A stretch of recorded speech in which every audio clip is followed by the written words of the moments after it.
Na, seneli, galima pradėti.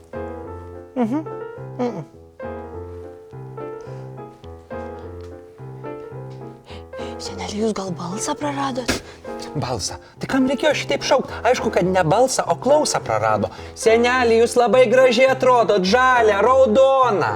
Kas tu čia prikibai prie senelius to žalia, raudona, raudona, žalia? Nieko aš neprikvybau, kas aš kokie klyjei ar varnalėša? Ne. Su manimi turbūt viskas gerai.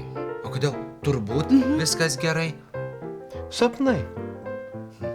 Ta ryški kometa, kuri praskriejo virš mūsų stebuklingo miško, padovanojo mums labai ryškių sapnų, kurie yra tokie ryškus, kad kartais gali juos supainioti su realybė.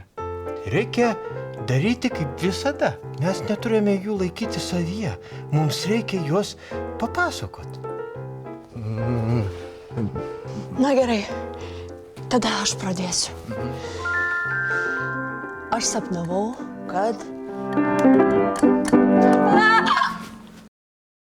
Elfyte, kas atsitiko? Pagavai gaidį? Susidomėjai? Visą seriją rasi LRT Epikoje. Nuoroda komentare. Tiu-tiu.